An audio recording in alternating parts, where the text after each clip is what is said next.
السلام عليكم ورحمة الله. اللهم صل وسلم وبارك على سيدنا محمد. يا صباح الفل، يا صباح الجمال على كل حبايب قلبي اللي بيتابعوني.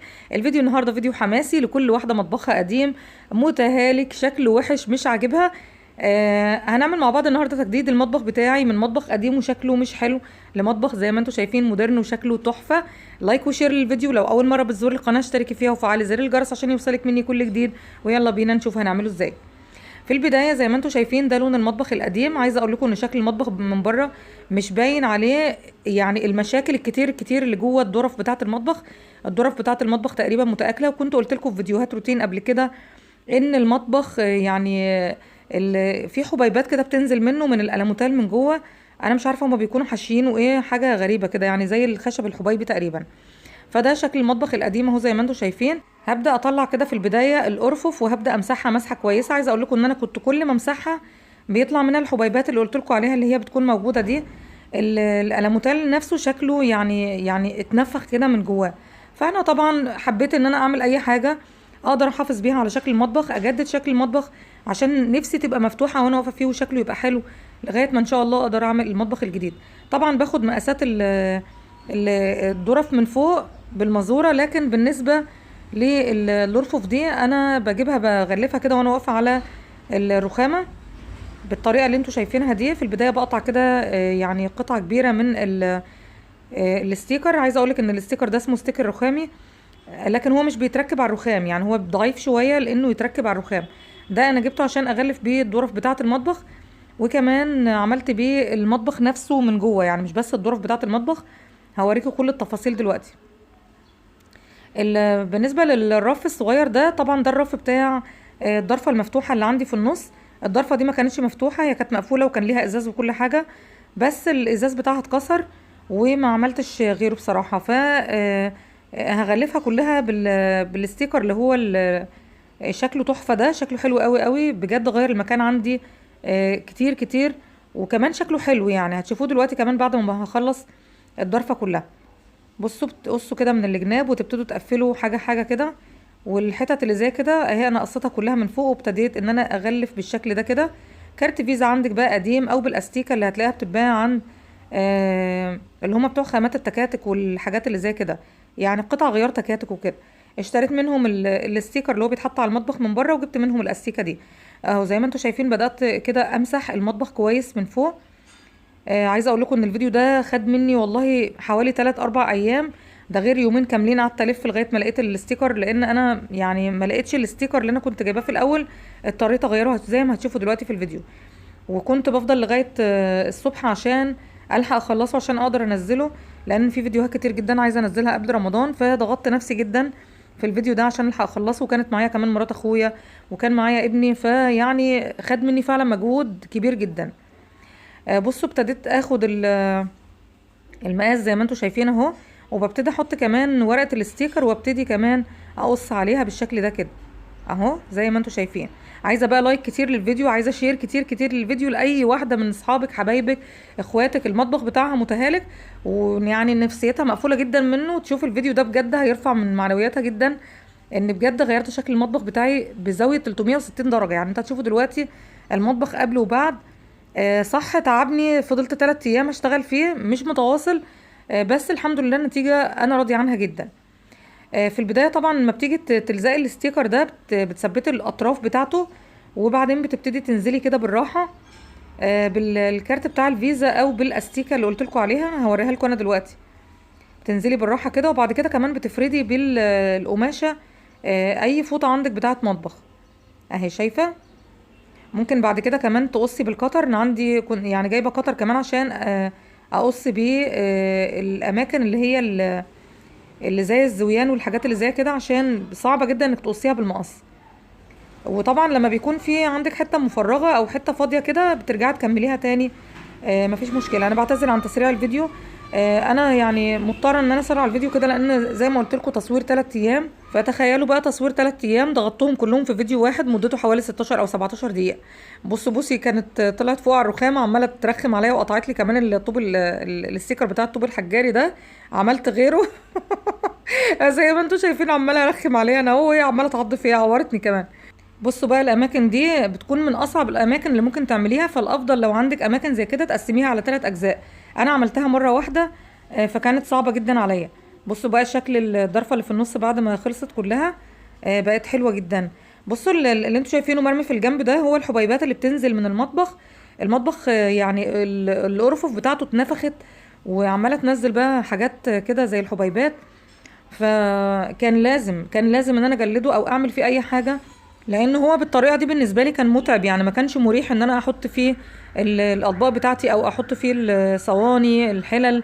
الحاجه بتاعتك تلاقيها نازل عليها بقى من الحبيبات اللي هي بتاعت الخشب دي. انا مش عارفه الخشب ده بيسموه خشب ايه بصراحه، اللي يعرف يعني يسيب لي في الكومنتات. اللي هو اللي بيكون حشو للظرف، اللي هي الارفف الالموتال دي. بص، بمسك بقى انا الحتت اللي هي صعب ان انا امشي فيها الاستيكه او الكارت بتاع الفيزا، فببتدي امسك كده فوطه ناشفه، وببتدي اضغط كده بايدي لغايه ما بفرد، وبيبقى بالشكل ده كده. في عندي في المطبخ حتت كده مربعات صغيره، ببتدي ايه يعني بعد ما بخلص خالص لو في حته منها فاضيه، ببتدي اقص قطع شرايح صغيره كده، ابتدي احط عليها. وعلى ما خلصنا في اليوم ده الساعه كانت بقت 3 الصبح. طبعا كنا جعانين جدا، نعمل ايه؟ نعمل محشي.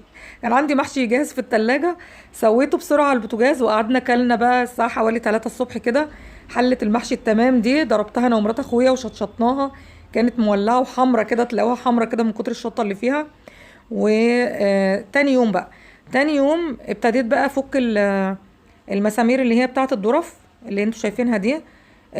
عايزه اقول لكم ان مش كل الظرف اتفكت معايا، في ظرف عصلجت جدا جدا معايا، وكانت في منتهى الرخامه. المهم ركزوا معايا بقى في الحاجه اللي انا هعملها معاكم دي.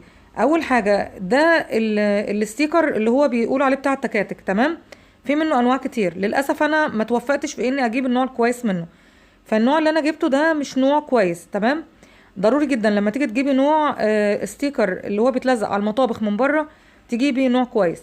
عايزه اقول لكم كمان ان الستيكر ده في منه نوع اسمه بانوراما. النوع ده حلو قوي قوي، يا ريت لما تيجي تجيبه هاتوه عشان ما يغلبكوش في التلزيق. انا لزقت الرف بالطريقه دي، وهي الطريقه دي ما كانتش صح، خلي بالكم يعني، لان الظرف بتاعتي ليها حواف من الاطراف.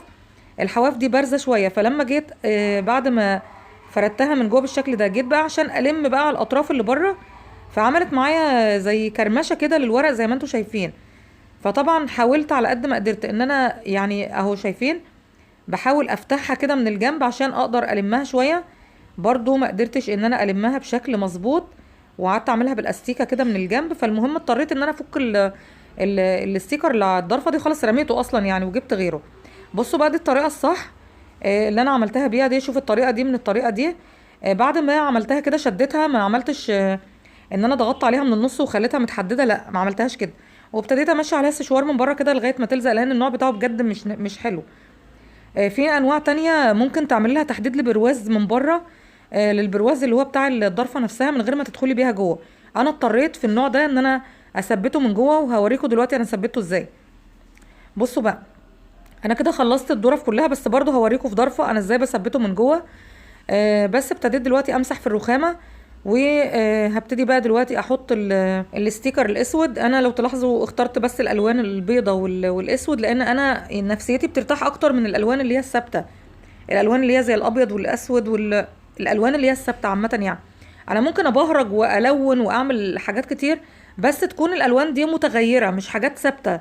يعني هتلاحظوا ان انا في المشتريات بتاعه المطبخ جبت حاجات ملونه، يعني الوان اللي هي التركي اللي بيقولوا عليها البينكيات والالوان الفسفوري والخضراء والمش عارف ايه، والالوان كتير زي كده. مفيش مشكله مادام انت هتقدري تغيريها وقت ما تحبي تغيريها، او تشيليها تركنيها وتجيبي الوان غيرها. اما الحاجات الثابته اللي بتكون على الرخامه او بتكون في ظرف مطبخ، هتقعد معاكي ممكن سنه كامله. فبلاش تجيبي الوان تتضايقي ان هي موجوده عندك في مطبخك. يعني انا كنت حابه اعمل مثلا الوان بينكي، كنت حابه اعمل الوان صفراء مع الاسود.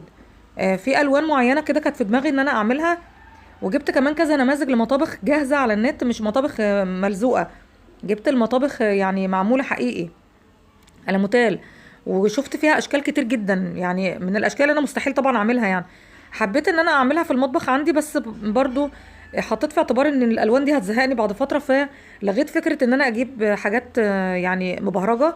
حبيت الابيض والاسود جدا، وزي ما انتم شايفين فعلا بيعطي فخامه للمطبخ وشكله مريح للنظر جدا جدا مهما طال بيك الوقت في المطبخ، اللي احنا كستات بيوت معظم يومنا بيكون ايه موجود في المطبخ.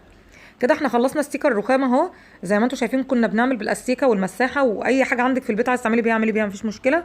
بس المهم ان انت تفضي الهواء بتاع اللي بيتخزن تحت الستيكر كويس. ده بقى الاستيكر الحجاري. الاستيكر الحجاري ده محتاج حذر جدا في عمايله، مش لانه صعب في العمايل، لا انت بتاخدي المقاس مظبوط، لان بتشيليه من على الحيطه بطريقه صعبه. يعني صعب جدا ان انت تشيليه من على الحيطه، فتاخدي المقاس كويس، تبتدي بقى ايه تقصي على قد المقاس. انا زي ما انتم شايفين انا زقيت اصلا الجزء بتاع المطبخ اللي هو اللي تحت، عشان ابتدي افرد الستيكر. عندي صعب تشيليه زي ما قلت لك اهو. بصي بقى انا عملته ازاي. ابتديت كمان ناخد المقاس اللي هو بتاع الفيشه بتاعه الكهرباء او البريزه، عشان افضل اقص من حواليها، يعني اقدر اقص الحته اللي هي حواليها افرغها بالشكل ده كده. طبعا كنت بعمل على البلانشه اللي هي الخشب عشان يعني ما اقطعش الستيكر اللي هو الاسود. وابتديت بقى من حرف المطبخ من فوق لغايه تحت كده احط الايه الستيكر الحجري. الستيكر الحجري ده طبعا موجود منه الوان كتير جدا، يعني موجود منه الاخضر الفاتح، موجود منه البينك، الالوان الجميله اللي انا بحبها جدا، بحب اللون البينك جدا. بس زي ما قلت لكم الالوان اللي تحطيها تكون مريحه للعين على المدى الطويل، تريح عيني كنت واقفه في المطبخ، يعني ما تحسيش ان انت زهقتي نمتي. الوان كده توترك مع الاضاءه، بالذات لو الاضاءه عندك مش حلوه يعني هتضايقك. بصوا بقى بعد لف يعني كام يوم كده عشان اجيب اكمل بالالوان اللي هي زي اللي انا عملتها. طبعا ما لقيتش خالص، فاضطريت زي ما قلت لكم ان انا اجيب اللون اللي هو شويه ابيض في اخضر ده. غلفت بيه الظرف، كان لازم طبعا زي ما قلت لكم الظرف تتغلف عشان الحاجات اللي بتقع منها. وكملت بيه بقيه المطبخ من جوه ومن بره وظبطت بيه تمام.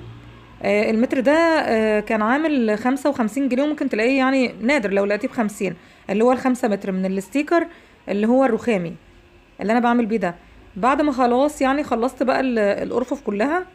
انا عملت بيه بس الارفف اليمين والشمال ولسه في برضو شو عندي رف لسه ما اتعملش، لسه هعمله. وبرضو البطانه الداخليه بتاعت الظرف لسه هعملها. المهم ان انا كده الحمد لله غلفت بقيه الارفف. بص انا كده خلصت خلاص الحمد لله، ده الشكل النهائي اهو. طبعا بعد كده هتشوفوا بقى فرش المطبخ، وجايبه حاجات حلوه جدا مشتريات. الفيديو الجاي باذن الله هيكون كله فيديو مشتريات، هتشوفوا الحاجات اللي انا جبتها عشان اظبط بيها برضو المطبخ. طبعا المطبخ كان متهالك قديم جدا جدا، الحاجه اللي فيه يعني الالموتال نفسه من جوه كان متاكل، الحاجات اللي عامله زي الخشب الحبيبي فيه تمام. فانا جددته على قد ما قدرت، انا راضيه بيه جدا كده، شكله حلو قوي قوي. اكيد طبعا هو عاجبكم، انا حاسه ان شكله جميل جدا في التصوير. هوريكم بس الحاجات اللي انا عملتها بقى الاخيره. في البدايه طبعا انا كنت جايبه الجلاد اللي هو شكله كده زي ما انتم تابعتوا معايا في الفيديو تمام. كنت جايبه كمان اللي هو الستيكر بتاع العربيات، وعملت الظرف من جوه بالشكل ده اهو زي ما انتم شايفين، جلدتها كلها من جوه. وبعد كده عملت الكنار اللي هو الاسود ده. وللاسف الشديد للاسف الشديد اللي خلاني عامله لونين كده، ان انا بعد ما جبت الستيكر لفيت الدنيا بقالي كام يوم بلف، ده اللي اخرني في ان انزل الفيديو، ان انا الاقي نفس اللون ما لقيتش، فاضطريت ان انا اجيب لون قريب منه. كملت بيه الظرف من جوه لان كنت عايزه اغطي كل الظرف عشان اغير شكلها خالص. فده هو كده الشكل النهائي بتاعه. انا راضيه بالشكل، الشكل حلو جدا بجد، شكل المطبخ فارق معايا جامد. وكمان عملت اطار كده اسود من برضو الستيكر اللي هو بتاع الرخامه. وده برضو الضرفه اللي هي اللي في الشمال. طبعا لسه بقى هظبط الحاجات اللي زي كده، هظبط لسه الحاجات دي. انا قلت بس اوريكم الاول شكل المطبخ. طبعا الضرفتين دول كلهم انا عملتهم بنفس الشكل كده، بنفس الايه الستيكر الرخامي اللي شكله زي ما انتم شايفين مخضر شويه، رصاصي في مخضر شويه تمام. وبرضو عملت هنا زي ايه زي اطار كده اسود. والمكان اللي هو هنا عامله فيه الستيكر الحجاري اللي هو شكله كده، كنت وريته لكم برضو في المشتريات، شكله حلو جدا جدا. بعد ما الديكورات بتاعه المكان ده هتتظبط هتلاقوا طبعا الشكل اختلف نهائي. انا بس حبيت اوريكم بعد ما جلدت المطبخ شكله بقى عامل ازاي. طبعا هنا كمان هجيب وش المفتاح لونه ابيض عشان يكون برضو متناسق مع المكان. وبرده من تحت زي ما انتم شايفين برده جلدت الظرف كلها بالستيكر اللي هو الابيض ده، اللي هو بيتباع بتاع العربيات، هتلاقوه عند اي محل مستلزمات عربيات. المتر بتاع الابيض ده هتلاقوه في حدود من 20 ل25، وهتسمعوا فيه كمان 30 جنيه. المهم ان انتوا ممكن تجيبوه ب20 يعني.